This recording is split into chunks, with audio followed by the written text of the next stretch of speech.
Moving to Live is a podcast about movement and exercise. We bring you interviews with professionals in the movement and exercise field.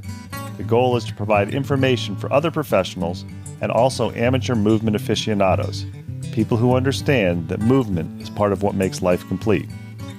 Some of the people we interview you will have heard of. They're well known in and outside of the movement and exercise profession. Others you may not have heard of, but they have a great deal of knowledge to share. Many people doing the best work spend their time working with people, not working on their social media presence. We're going to give you a chance to learn from some of these talented and knowledgeable individuals, and we're going to learn along with you. Moving to Live podcasts are going to be short. Each interview will be long enough to impart usable information, but short enough to be able to be consumed in a single bout, during your workout, commute, or even during dinner prep. We all like long-form interviews, but time is valuable. Moving to Live wants to give you the option to learn and be entertained without needing to commit 60 minutes at a time for an interview. Give Moving to Live a listen.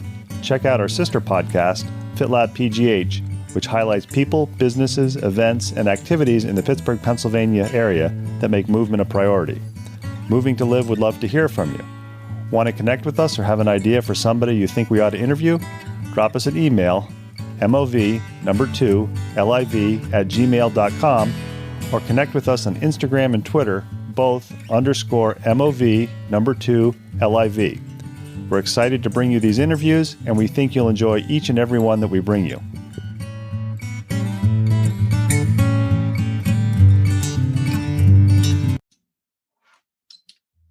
Welcome back to the Moving to Live podcast. We are a podcast about movement, along with our sister podcast, FitLab PGH. We believe movement is a lifestyle, not just an activity. Our main goal with Moving to Live is to bring you credible information for movement professionals, amateur aficionados, and occasionally you run across somebody in a podcast that originally you'd never heard of. Somebody else recommends them, and you kind of drop down the rabbit hole and periodically pop out and say, hey, I need to talk to this guy again.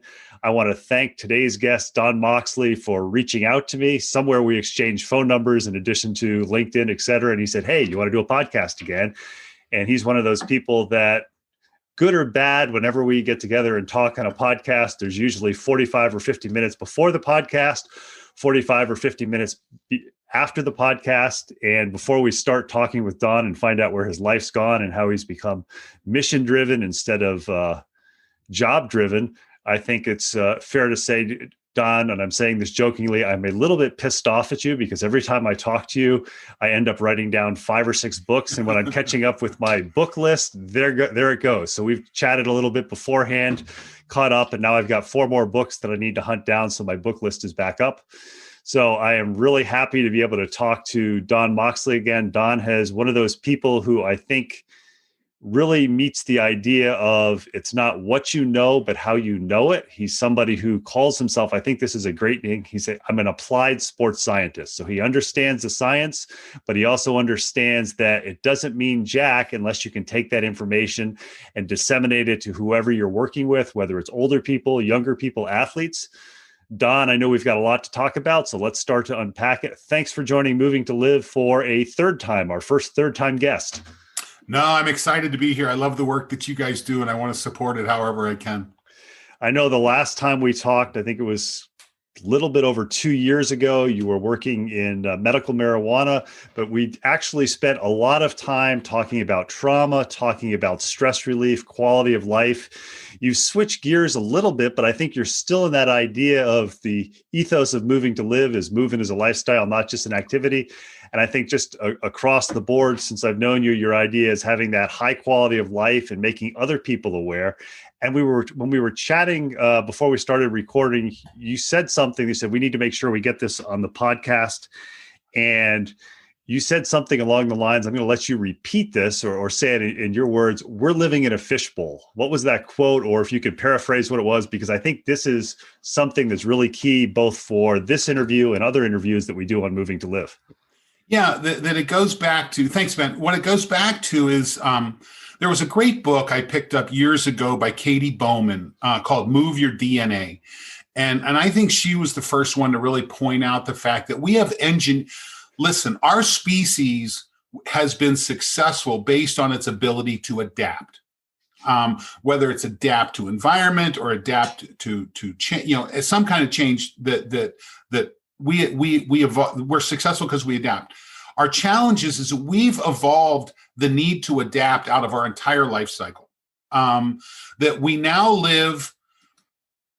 Here's a perfect example, is that every time I meet someone who tells me their back is hurting, and we know the data on back injuries and missed work and all those things, you take your thumb, you put it right there on the top of the pelvis in the back, and you say, is this where it hurts? And it's right on top of the iliopsoas, right where the psoas comes up out of the hip and attaches to the spine. Well, the psoas attaches those four bottom vertebrae, crosses over the sciatic nerve, goes down into the hip, crosses over the sciatic nerve again, and attaches to the femur. The psoas, the iliopsoas, is responsible for movement of the hip above 90 degrees. So your adductors move everything below, the iliopsoas moves up above. So anytime you're climbing, you're activating iliopsoas.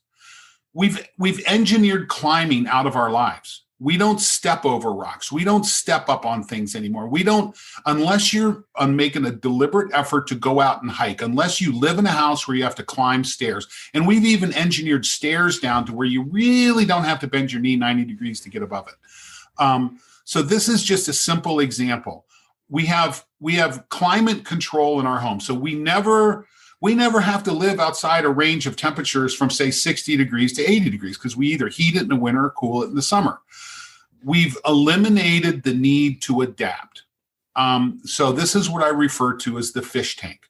That I go back to, I do this in a lecture where I put up a series of pictures of orcas, killer whales.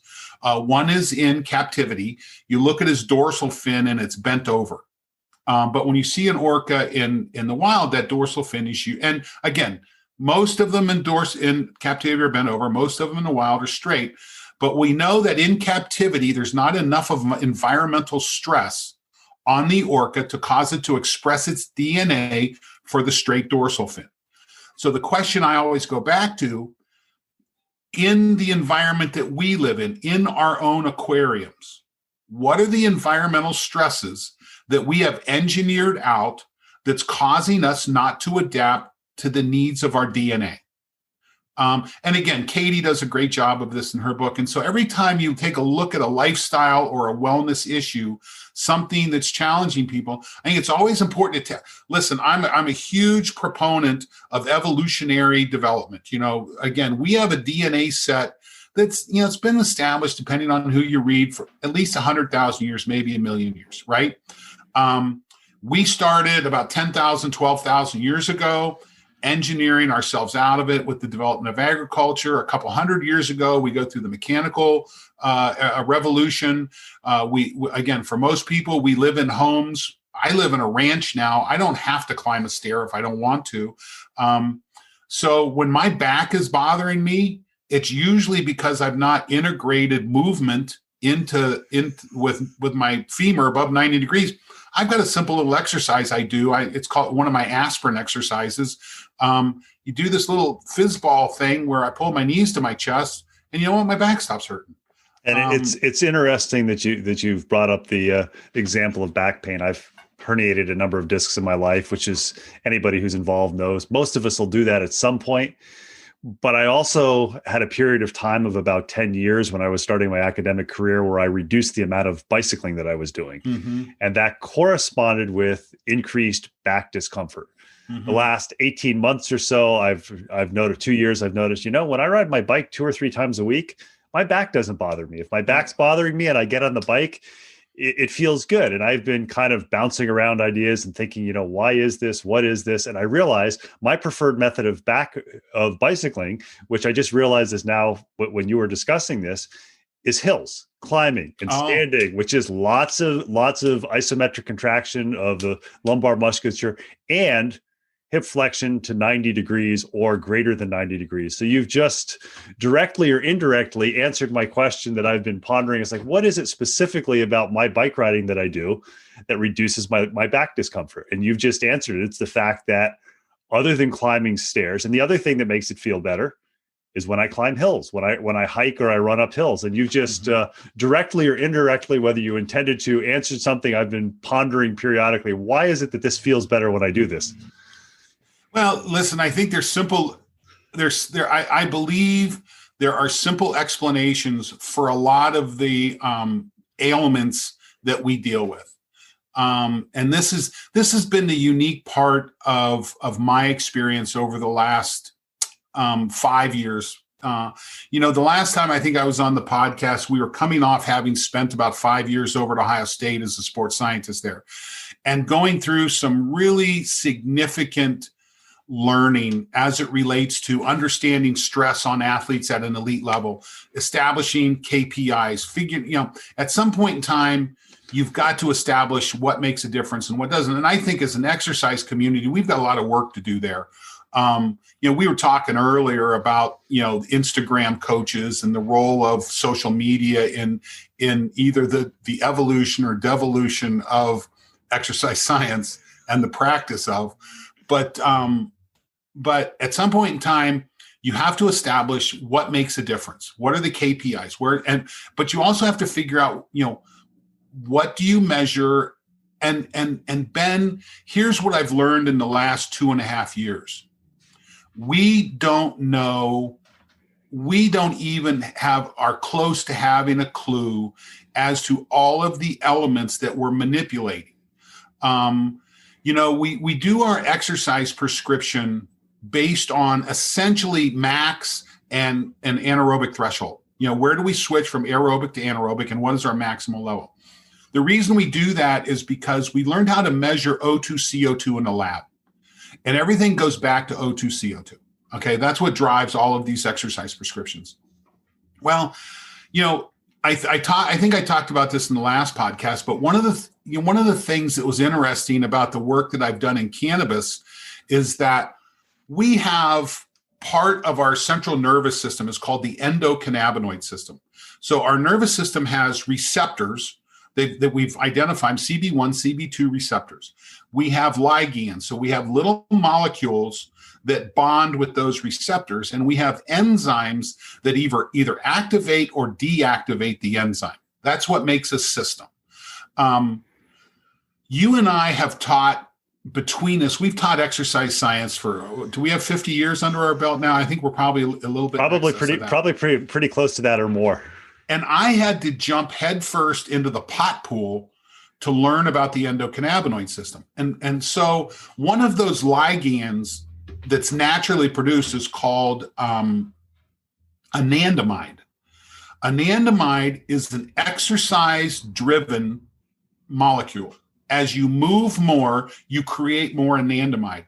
I personally believe one of the greatest values today to movement and exercise is the production of anandamide and how it interacts with your endocannabinoid system.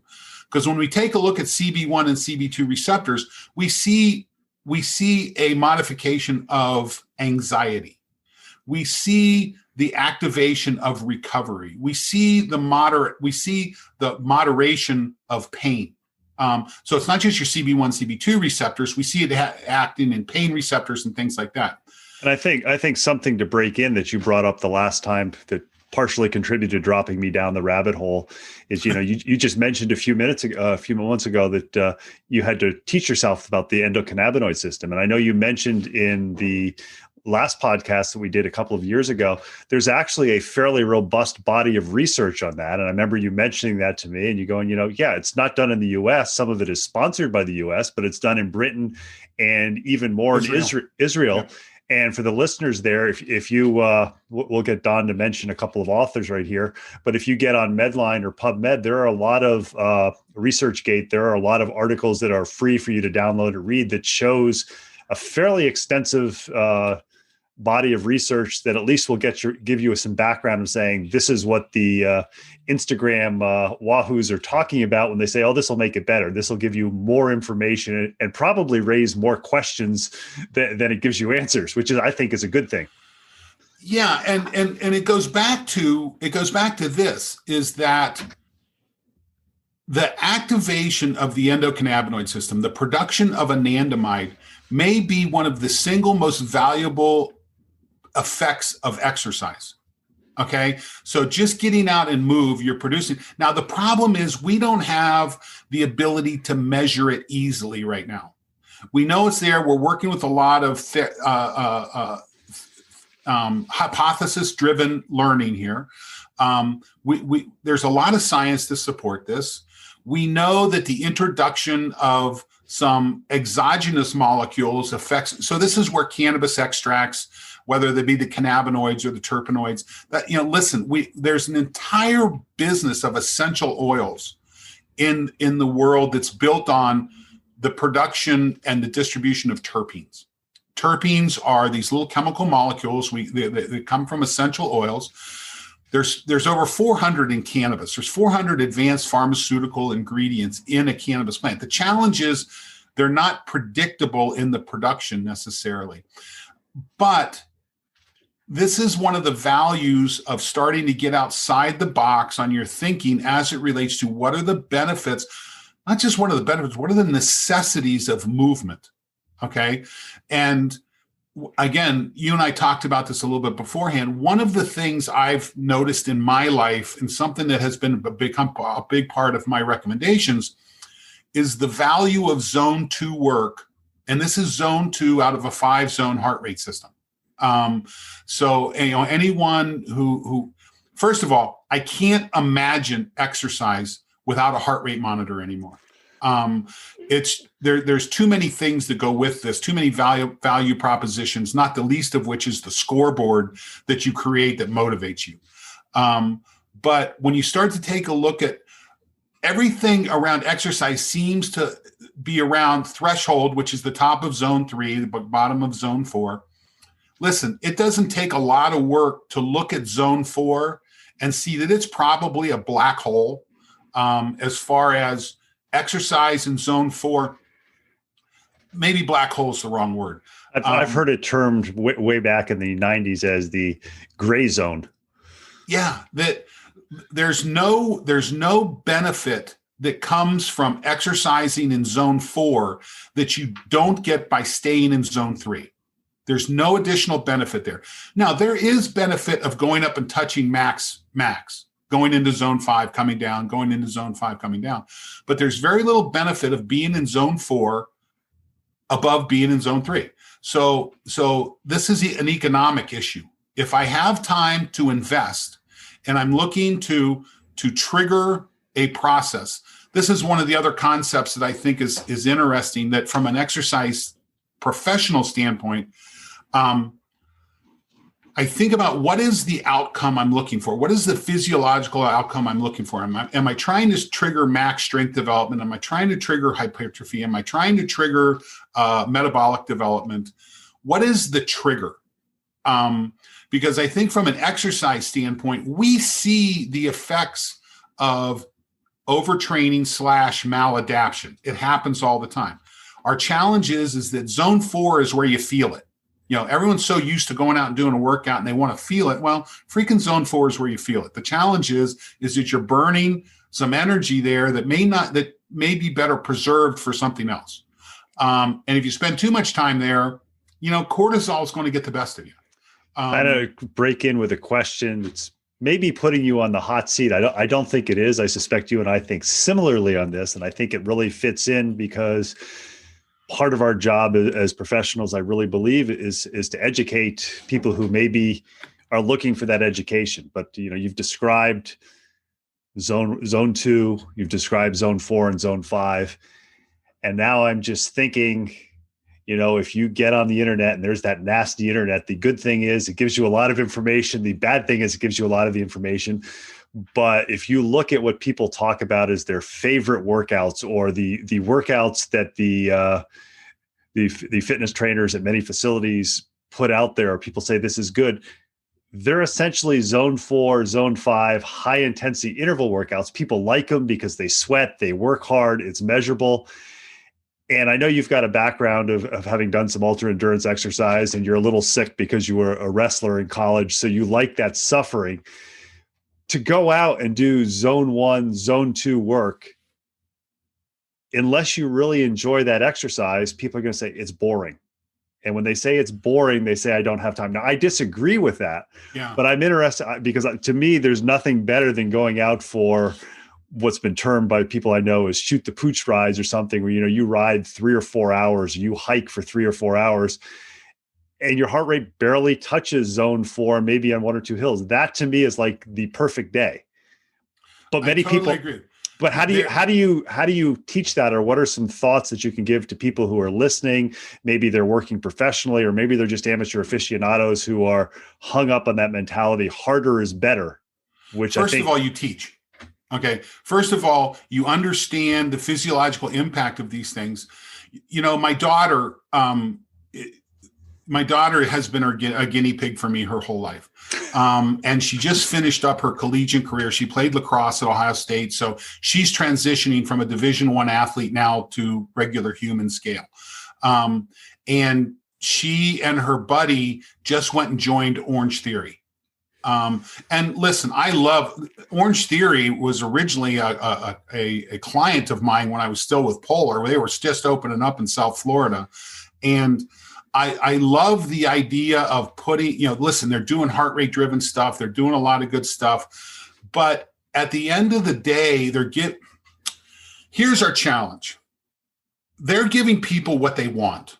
And people are coming in and saying, I want you to kick my ass. People don't believe they're getting value unless they're walking away shot, unless they're doing work that's resulting in, again, from a chemical standpoint, there's a cortisol response. You do that too much. We know that you become too catabolic. That's a challenge. But again, there's a lot of people that are starting to recognize, okay, what is the value of this? And I am not for a second saying don't do that kind of work. I'm saying don't do that work too much. And take your program. If you're going to do the zone 4, 5 stuff, and maybe it is zone 4. I don't want to take that away. Listen, as a wrestler, we used to love to train with our faces on fire. I mean, that cortisol response, that lactate generating process, which eventually leads to cortisol, is what you felt. And again, it was, I remember in the wrestling room, we used to go to our wrestling room and we would wear a cotton shirt, and I'd take 2 more with me because we sweated so much that we had to change the shirts in the middle of practice because you just couldn't wrestle when you were so sweaty. And we thought that was good. And I'm not saying it's bad, but what I'm saying is that we have a lot of science to support. Don't do that too much. And oh, by the way, go out there and do that zone 2 workout, put in that relaxing time, that non, what's the word I'm looking for? That non, something I can do for a very long time, because there's a huge benefit that comes from it. Mitochondrially, from an endocannabinoid system, there's a huge benefit that comes with it. That cycle, the body likes cycles. It wants hard sometimes, it wants easy sometimes, and being able to drive that is where the real value proposition and our challenges is. So to go back to your question, teach, okay? Teach your client that it's okay. And this was important for me. You and I talked about this beforehand. I follow a guy online named Steven Seiler. He's a great researcher over in Norway. He's a Texan in the cardiovascular area. I love his research. This is the guy that established for me the value of zone 2. Okay. It's when you take a look at elite cardiovascular athletes, zone 2 is a huge part of what they do. They figured this out. Cyclists with junk miles, those are zone 2 miles. And again, we're learning that these athletes that spend this time there's a change in the gut microbiota that gives them the ability to metabolize lactate better. Okay. It's not just cellular, it's in the gut. And again, with the latest work that I'm doing, we're opening up a whole new world of these molecules that frankly, we weren't aware of 5 years ago. You always raise a couple of questions, or your comments raise questions that I think really fit in well before we get into talking about what you're doing now. You were talking with Don Moxley, stressing the importance of zone 2 work. Before that, you were talking about the fishbowl. And I'm curious. I know from our background that you and I have a similar background growing up, as we both grew up on dairy farms, and just kind of extrapolating out. I'm thinking back a lot of that work when you're doing farm work is zone 2. And if we were originally an agrarian society, just in the US, not trying to be US centric, but we are a US based podcast. And now, I mean, the idea of, I would assume when growing up, you did some weightlifting, but working on the farm was a different form of weightlifting. This living in a fishbowl probably even overemphasizes the importance of, go to Orange Theory or go to F45 or whatever your favorite fitness facility is, and do some of those zone 4 heart rate things, but do additional stuff on your own. I mean, absolutely. It kind of getting into the movement as a lifestyle, not just an activity. And I'm almost thinking, as you said, teach your clients, educate your clients. I think one of the jobs as fitness professionals that we've done a bad job because we think it takes away from us is we've kind of put that emphasis on, if you want to do something, you have to do it with us. You have to come to us, not so much in the endurance sports world, but in the other world. And it almost sounds like we would be better off long-term, both for client retention, healthy quality of life, of saying, come to us, but let us give you the tools to do additional things on your own, so that when you come back to us for a future session or a subsequent session, you're better equipped to deal with it. So maybe 2 sessions a week of that zone 4, just throwing it out, rather than 5. And those other 4 times you try to figure out, how do I accumulate X number of minutes? And that X number of minutes is going to be different. I mean, I know from talking to people in my experimentation, for me, that X number, like the low end, if I can get out for about 45 minutes of zone 1, zone 2, most days of the week, in addition to those other things, number 1, it gives me a pretty good base to do some crazy things.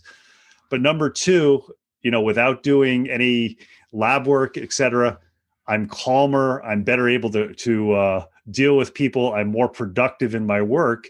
And I'm wondering if that's related to that zone 2 work, cumulative year after year after year, of just enhancing potentially my endocannabinoid system and the production of endocannabinoids. Well, let's think about this for a second. What is the physiological signal that we need energy? Hunger, right? Mm-hmm. What is the physiological signal that we need hydration?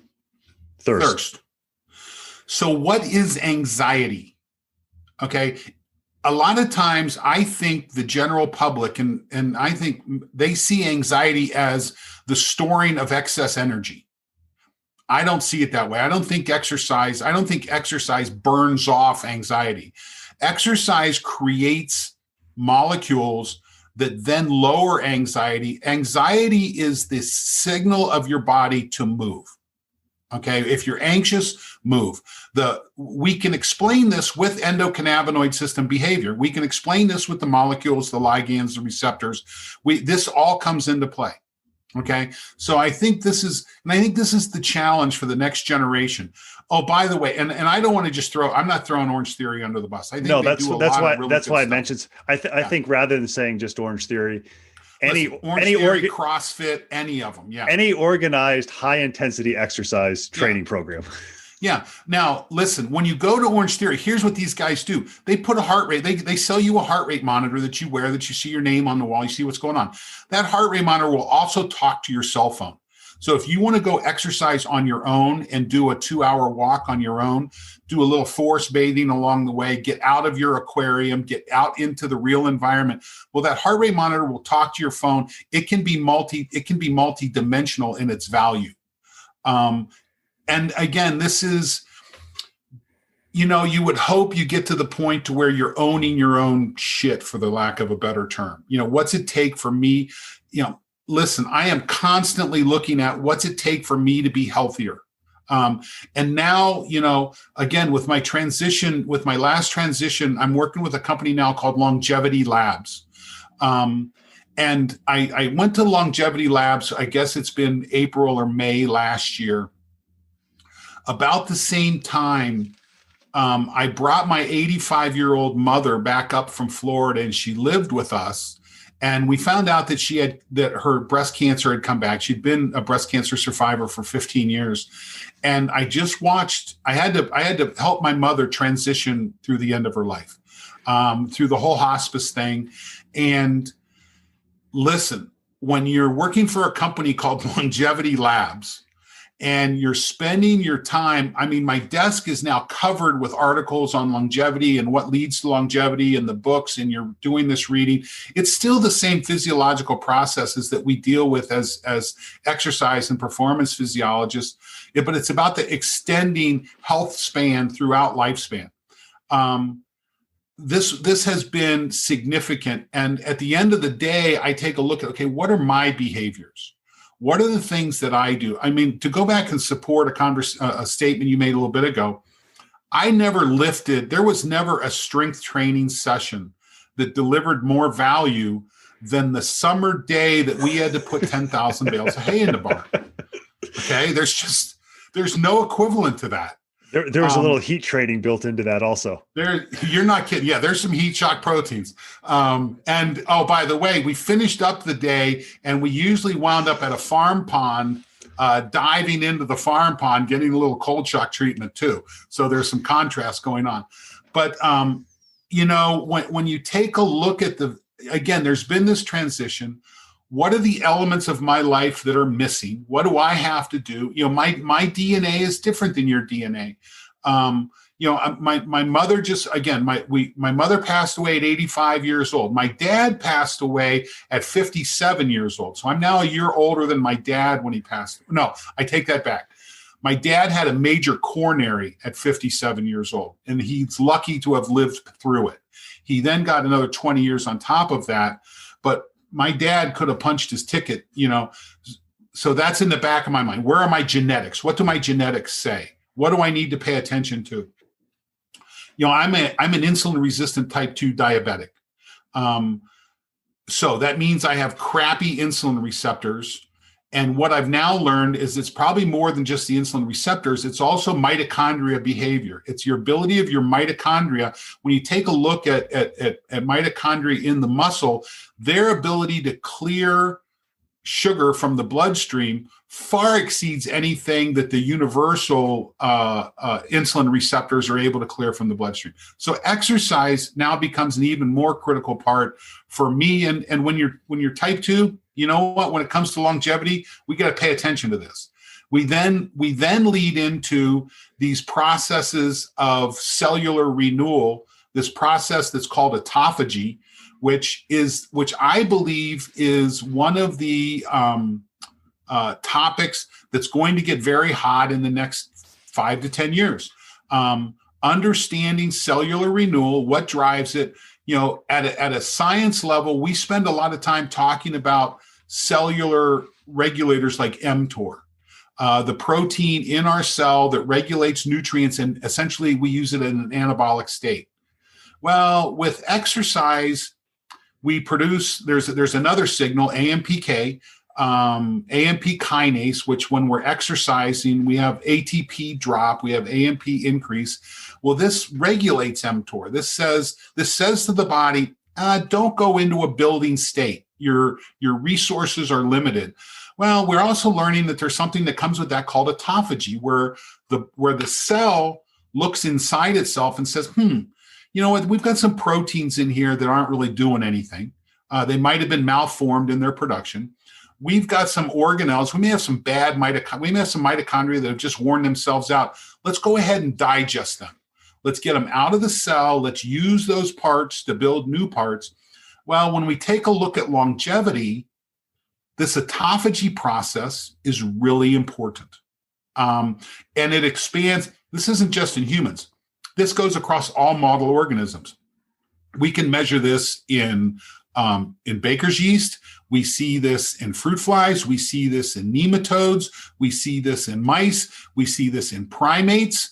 And we're starting to see this, it's a little more difficult to do this research in humans because, it's a bitch if you're not in the control. It's a bitch if you're in either. But we're starting to see this role of autophagy.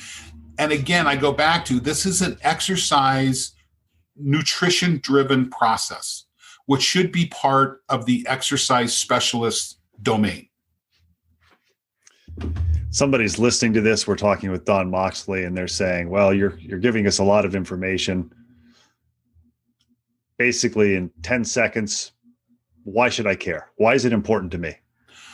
Well, listen, this goes back, Ben, when I was at OSU, I was doing work that was so freaking cool, and I loved it. I went to work, and it reminded me when I got out of grad school in 1986, I took a job where I made $1,000 a month, and I opened a health club at 6 a.m. I usually finished up or closed it at 9 or 10.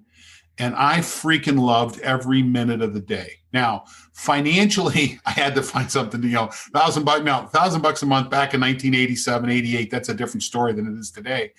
Well, the work I was doing at OSU, I was working for about half of what I really should have been able to, what I needed to. And while we were doing really cool work, I finally said, I can't keep doing this. I have to move on. And the universe moved me into cannabis. I started learning. I find that every time this happens to me in my life, the decision to leave was really hard because I defined myself as an applied exercise scientist, an exercise physiologist. I defined myself vocationally, and I was struggling with this desperately.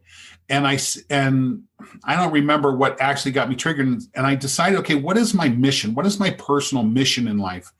And I thought about this, and I wound up defining my personal mission to help alleviate suffering and contribute to the betterment of well people.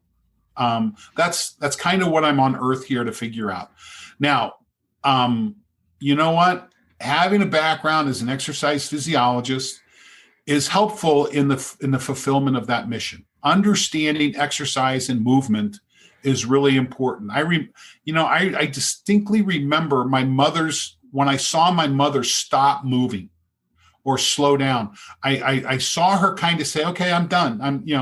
And I'll tell you, this has been very motivating for me. I will fight this. I will fight this in longevity. And part of longevity is fighting, is saying, okay, what does it take? What do I have to do? So the reason, the 10-second reason is that figure out what your mission is. Don't figure out what your job is. Figure out what your mission is. Jobs are important. It's important to have money. It's important to be able to pay bills. But at the same time, you want to fulfill yourself. You want to wake up in the morning and be excited about what you do. Operating via personal mission has opened doors for me. It helped me deal with the fact that I go from, the sports scientist at this really cool place and doing some really cool work to selling weed in South Florida. That was a funky transition, but it was my exercise science, my exercise physiology that helped me recognize the value of endocannabinoid system.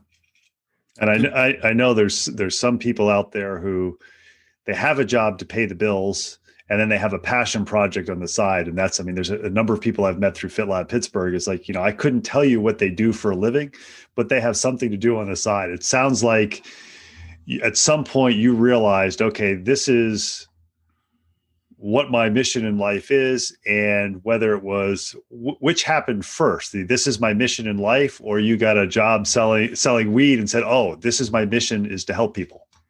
Well, I think it's part of a coping mechanism. Working with a counselor, I've worked with counselors my whole life. I had a great sports psychologist that I worked with between my junior and senior year wrestling that was life-changing for me.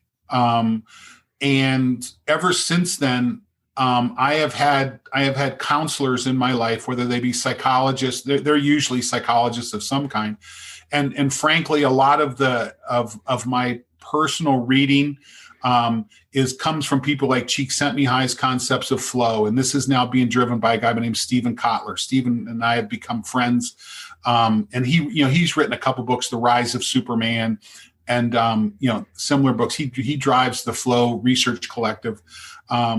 Howard Seligman's work on positive psychology. It's as exercise professionals, we can't get people to do things until we change the way they think about doing things. Okay. We have to have the psychological domain in our practice. Teaching, when you take a look at this, you look at Prochaska's work with stages of change, and this is a model that I think is critical for exercise professionals. Stages of change, pre-contemplation, contemplation, action, and maintenance. It's teaching that moves people from pre-contemplation, contemplation into preparation. It's that decisional balance area. What is the value? What is the hassle? Everyone sees the hassle. It's too hard. You've got to paint the value proposition to help them change. Once they get into preparation in stages of change, it's, can I do this? It's helping them understand, yeah, you can do this. Pick up a couple, and so listen, I'm going back. Pick up a couple days a week at Orange Theory or at your local CrossFit box or go in and go hard, but take that same device, that heart rate monitor, which I think should become universal. I can't express more powerfully the value of a heart rate monitor for exercise. But take that and use that with your phone for the other 5 days a week.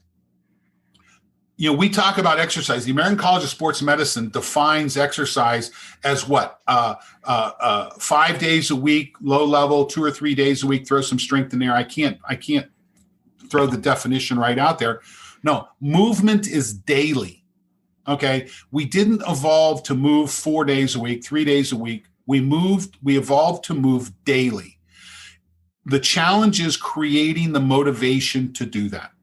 So that you see it, you see your scoreboard move, and you're excited to do that. There's the feedback necessary to get that behavior. I think that's a great message. I mean, one of the things, I recently interviewed Paul Surace, who is a clinical exercise physiologist. He said he loves being a clinical exercise physiologist. He doesn't really recommend it if you want to make a living at it because it's hard. And I think you described the problem is, unless you're full-time teaching, researching, it's difficult to do that as a sports scientist, which probably is linked to why you changed jobs and why you've adapted and developed this ethos. One of the things I think might be interesting to listeners is very often you hear somebody say, and I know you've probably heard people say this, I'm too old to do this. Or if they happen to not be fit, I'm too fat to do this, or I'm too weak to do this.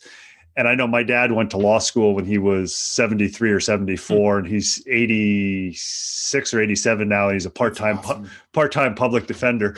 So fortunately or unfortunately, I can never say I'm too old. When you were undergoing this, and I'm going to call it a metamorphosis from when you were at Ohio State working with the wrestling team, how did you address because at some point it comes up for most people, it's like, I don't know if I want to do this. I don't know if I can do this. I'm afraid to do this. What do I do? Listen, I didn't have a choice. The universe, and again, however you want to classify this, the universe sat on me and said, you have to change.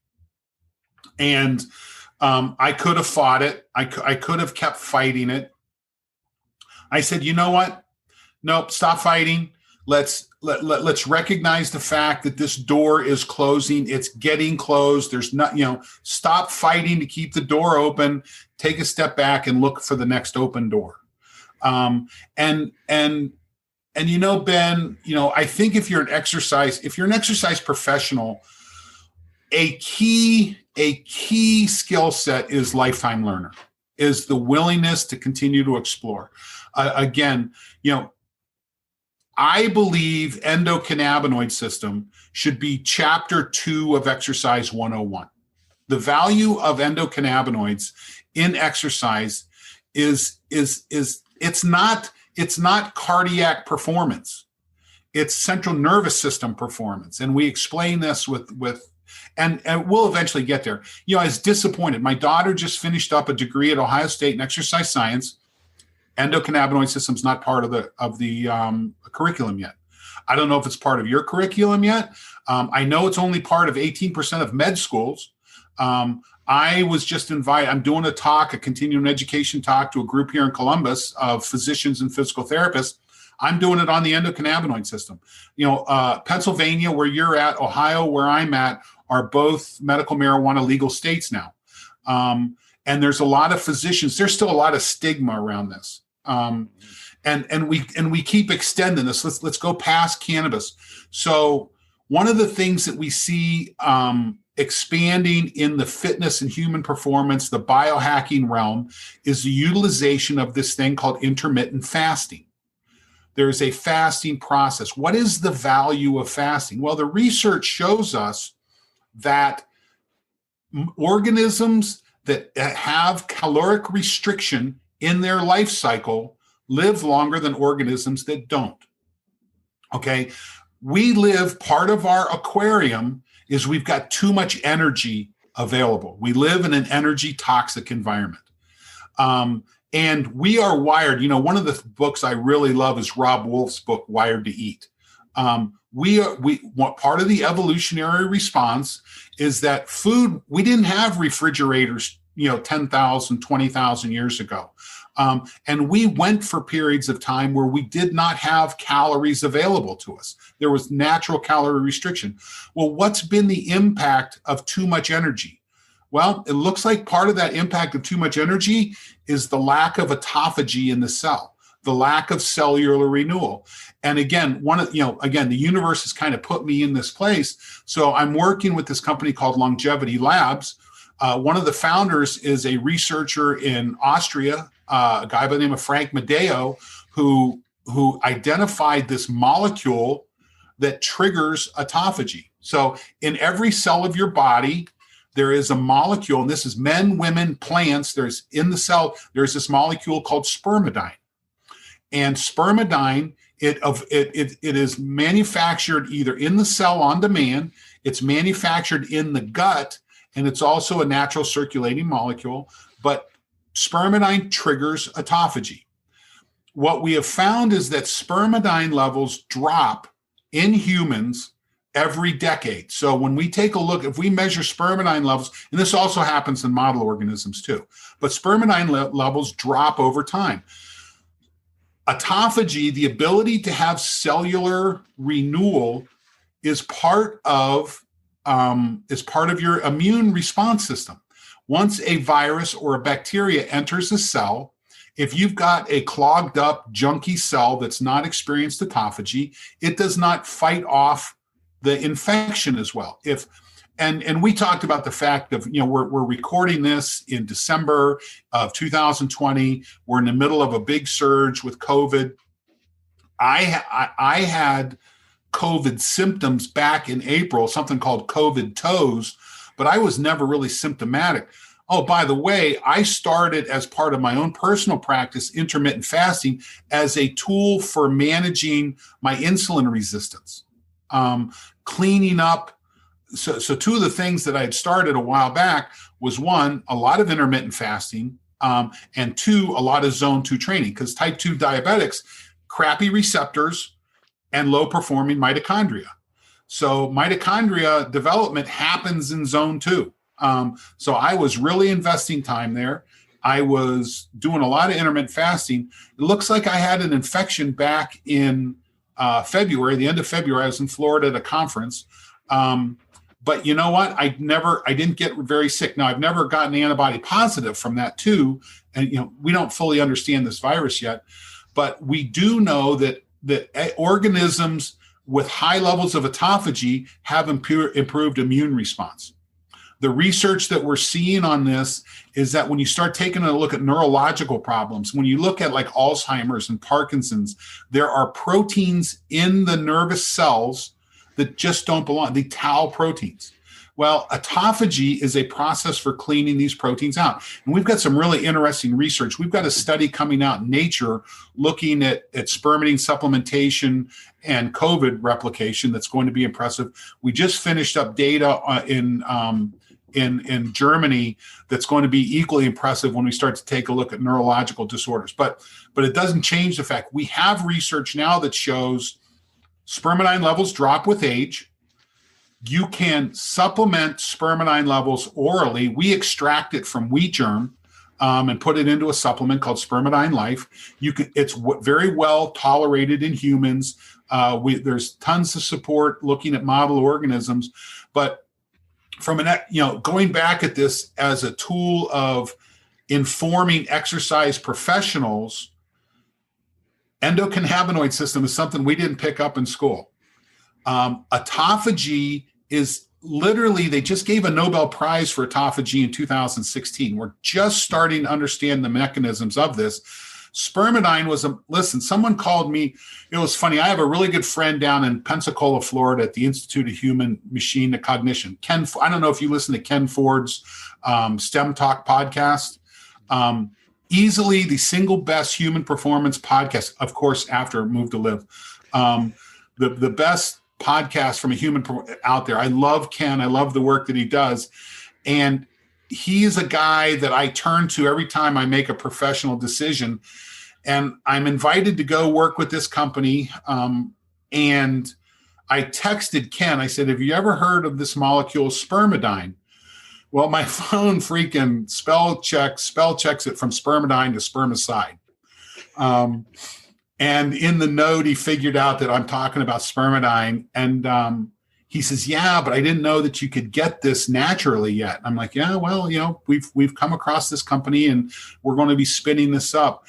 And if it weren't for a willingness to operate via personal mission and move away from defining myself from a vocational standpoint, I'm still using my knowledge and my experience as an exercise physiologist in this work with this. And the thing is, Ben, I am an incredible pragmatist when it comes to supplementation. Incredible pragmatist. I believe 90% of the crap that's being sold in the stores has zero value with the exception of a placebo effect. Okay. There's a placebo effect, but I think most of it has no physiological value. And if you're getting off on a placebo, God love you.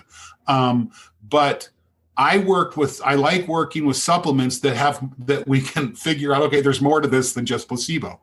And it looks like this is one of those molecules. And I think it's interesting that before you even talked about supplementation, you mentioned the importance of, I don't even want to call it exercise. I want to call it moving, because really zone 2 exercise is moving. And when you get a base level of fitness, it's not that difficult. That's going for a call. That's going for a walk. But I'm interested along this. You're talking to a friend of yours one-on-one. And again, this may be putting you on the spot. And they say, okay, Don, I hear what you're saying. It's hard. I'm supposed to exercise more. I'm supposed to move more, depending on how it works for them. I think we're going to see more evidence coming out with intermittent fasting, which may significantly to change the way many people eat. And, there's a variety of other things. People are going to say, what happens if I do all these things? Can I do all these things and not spend the money on a supplement? Or can I not do all these things and get most of the benefits if I just take a supplement? Listen, it depends on the supplement. And again, environment tells a lot of this story. Intermittent fasting is not easy. Okay. Again, when you're living exercise, and again, exercise is simply planned movement. Okay. The Amish don't exercise. They move naturally. They've got plenty of movement in their day for the most part. We have to plan it in. That is what exercise is, planned movement. Your planned movement does not have to be creating puddles of sweat and breathing hard and laying there trying to recover. It may just be movement, getting out, forest bathing, walking, things like that. There is a value to zone 1, zone 2. And if anybody gets this, I want to emphasize this. So as dietitians make nutritional recommendations based on nutrient response, we take vitamin C because if we don't have vitamin C in our diet, certain processes break down and we don't see the formation of collagens in the skin, and it leads to a disease called scurvy. That's why we supplement vitamin C. But all vitamins, all nutrients, macronutrients, we're looking at a dose response work. We've identified the fact that they may not be present and we need to supplement them. Okay. Well, when we take a look at autophagy, okay, Autophagy may be, so there is a physiological response that autophagy delivers. Calorie restriction causes the cell to go into a renewal process. It digests internal long-term non-valuable proteins and micronutrients, but it's not triggered in the presence of a nutrient necessarily. It's been triggered via calorie restriction. Well, with research, we've seen that, the calorie restriction raises spermidine levels. But our challenge is spermidine levels drop over time. Okay. And the supplementation late in life may be more important. I'm not sure a 20-year-old needs to be thinking about supplementing spermidine right now. Okay. But if you're 50 to 80, you know what? And I was talking to one of our customers that was out in Sedona, Arizona. I mean, what a better place to live than Sedona, Arizona. And he said to me, I said, so why are you purchasing the supplement? And he said, because fasting is hard. And I don't know about you and your relationship with Lisa. I've been married for, what are we going on 31 years now. I now have a 22-year-old daughter living back in the house. It was one thing when I was in Florida living by myself to create my lifestyle where I could drive intermittent fasting. I could stop. I could not eat until noon. Very easy for me to do. I had a feeding window till 6 o'clock. At 6 o'clock, I shut off my feeding, and I didn't have anybody disturbing this. Well, my wife essentially works an afternoon shift, so she works from noon to 7. And when she comes home, she likes to eat dinner. Okay. Listen, that messes with my fasting routine. But my relationship with my wife usually takes precedence over my fasting routine. And so lifestyle, that's part of the aquarium. Okay. Lifestyle is part, what is the engineered environment that you live in that you have to modify with behaviors? So spermidine is simply one of those tools that now that we figured out the molecule, there's a boatload of science to support it. If someone wants to learn more about this, we've put up a website, spermidinelife.us. Spermidine Life is the product.us. If you go to .com, it goes to our Austrian site. But we've also put up a site that's called longevitybioresearch.org. longevitybioresearch.org. And we'll have that in the show notes so people can go to the show notes and get it. So we're pushing a lot of the papers and so forth up there. If you are a medical professional, we have a site that's called practitioner.spermidinelife.us that we go ahead and push a lot of this information up through. But I can have a great diet. I can exercise on a regular basis. You know what? You and I have two different skin tones. Okay, we're looking at each other on the TV right now.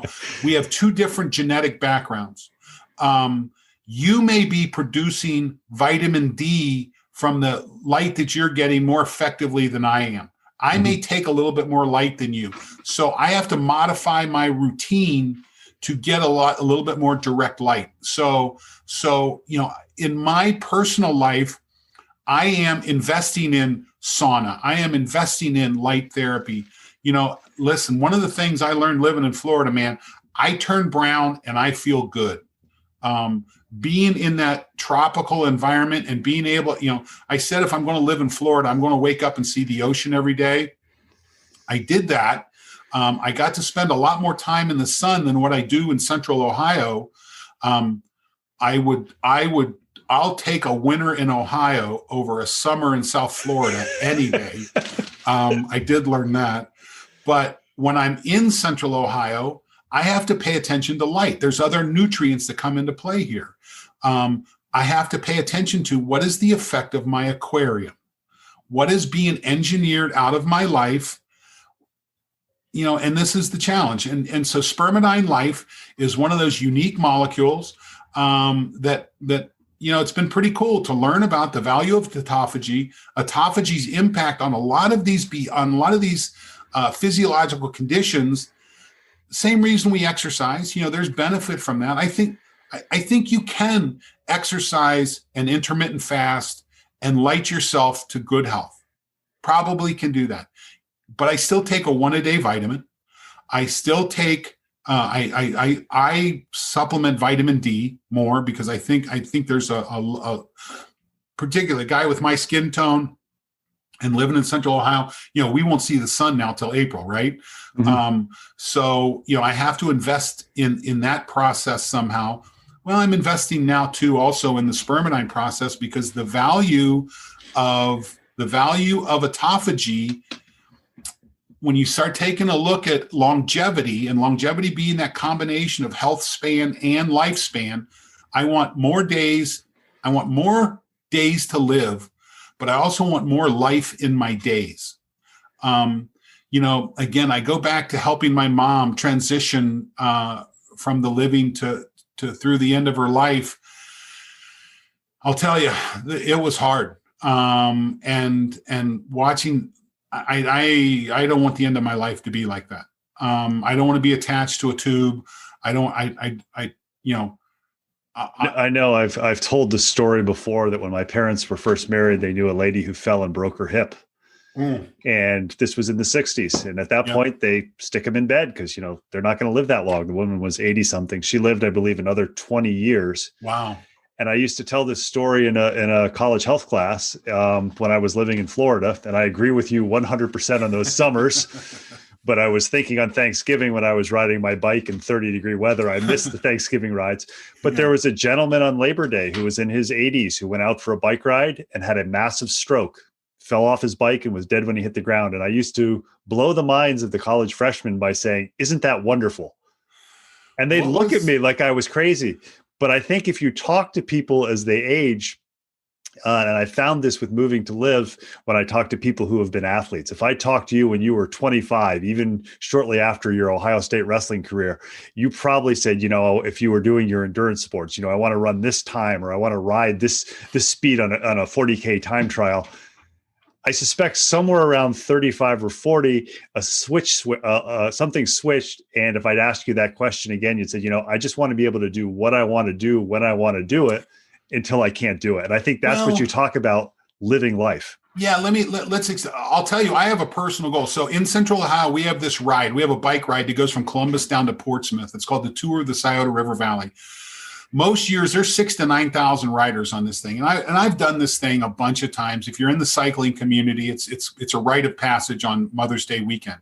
You know what? I want to ride Tosserve when I'm 70. Okay, I want to ride my bike 100 miles in 2 days. So I don't give a shit how long it takes me to get there. Okay, I'm not shooting for a 5-hour ride like I did one time. I just want to ride my bike 100 miles. I think these are what I call trainable life events. When I had my fitness facility, I said, how are we going to define fitness? And it's more than a picture of the scale on the wall or what your VO2 is or what your resting heart rate is. I define fitness as the physical capacity to enjoy the life you're given. That is my definition. And I constantly go back to that. How am I enjoying life? And do I have the capacity to keep doing this? My daughter's 22. I want to be the father at her wedding, and I want to be the grandfather if the universe blesses me with that. I want to coach my grandchildren. I want to keep doing these things for a long time. A couple of years ago, my nephew, who now is playing Division I football down in South Carolina, was preparing for the Florida State heavyweight championships. And he was a contender to be a Florida State champ. I got to go down and work out with my nephew for 2 days. Okay. And you know what? I can still push. I was pushing him hard the first day, probably could have won. Second day, forget it. I was broken. Okay. Literally we went into, and my Achilles starts snapping and I'm like, okay, I'm out. I can do one day. I do not have two. You know what? If the universe blesses me with a grandchild that can wrestle, I want to still be able to teach technique. This is kind of, physical capacity to enjoy the life we're given. That's what I enjoy doing. And I want to maintain that capacity. And it looks like establishing exercise. First of all, I have to pay close attention to what are the most drastic things that can affect my life cycle. You know what? Insulin resistance is a big issue. when you take a look at its effect on cardiovascular health, I have to pay close attention to that. Part of that is intermittent fasting. Part of that is exercise. Oh, by the way, that was giving me a secondary benefit that I didn't know at the time. We didn't learn about it. Listen, autophagy is just being described. It's biohackers that are driving this. The universe luckily dropped me in a place that says, hey, you're getting ready to get a rapid course on autophagy. You're going to get paid to learn about this. And I'm blessed for being able to do that. And I want to pass that on. That's why we're doing these kinds of things. But it's that physical capacity to enjoy your life you're given, extending health span to meet lifespan. You know what? My college wrestling coach died a couple of years ago. He was out deer hunting, walking, driving deer, massive coronary, drops dead on his face. And what was the movie? Legends of the Fall with Brad Pitt. Mm-hmm. And the narrator, the Native American narrator, says he died a good death. I remember that the first time I heard that, and I said, part of this is that, what is that good death, and being prepared for that. We've been talking with Don Moxley. He is working at Longevity Labs. We will have links for all the websites he mentioned. What I always like about talking to Don is he really makes you think. I think with this podcast episode, in addition to introducing you to autophagy. And I think what Don always emphasizes, which I think is critically important with new discoveries and with information, is everything that you have is a tool. It's how you use it, and finding people to bounce these ideas off. I think if we could just give a synopsis of this podcast, it's talking about health, taking personal responsibility, investing in your health, using things as tools, both exercise, potentially various other things such as intermittent fasting, supplementation that has research to back it. And the whole goal is, if you're an athlete, would be to improve performance. But if you're a person, think of yourself as an athlete, and your performance is having that quality of life. So as he mentioned, maybe you're deer hunting and you drop dead of a massive coronary, or you're doing what you're able to do up until the day you die. Don, I want to thank you once again for coming on Moving to Live. I have a suspicion we're going to get you on again and talk more about autophagy and supplementation and enhancing aging so that you can do what you want to do, since you're a little bit older than I am, but both of us are on the north side of 50. Mm-hmm.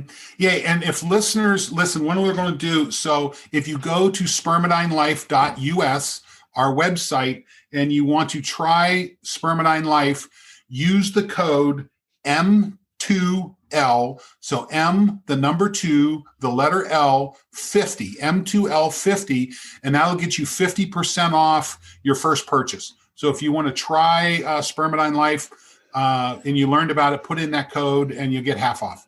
And we'll put that in the show notes, Don. This will not be our last conversation. I suspect we'll come up with some projects to promote movement and, most importantly, quality of life. Maybe I'll join you when you're 70 on that 100-mile ride. Let's hope we're having again. My wrestling coach, he was 84 years old when that happened, and again, I contrast that to his. I mean, his health span went right through lifespan, and I think about my mother's experience, and listen, I think it's something that you think about and you make up your mind. We can get caught up in today. But at some point in time, we want to take a step back and say, well, let's figure out where we want to be. What is that goal? And I think shifting from athlete to human, not that athletes aren't humans, the goals get longer versus shorter. That athlete goal is usually within a week, a month, a semester. Now we're working with goals that are 20, 30 years out. And they may take a different kind of investment. Great advice, great information. Don, thanks again for joining Moving to Live. Thanks, buddy.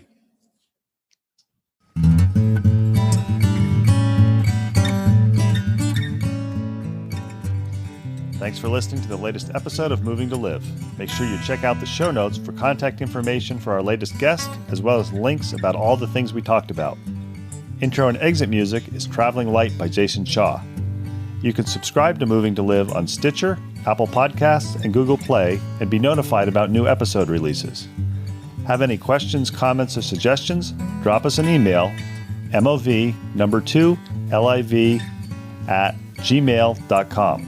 Connect with us on Twitter or Instagram, both _MOV2LIV. Please tell your friends about Moving to Live. It's a go-to place for information for movement and exercise professionals and amateur aficionados who understand that movement is part of what makes your life complete. Until next week, keep on moving.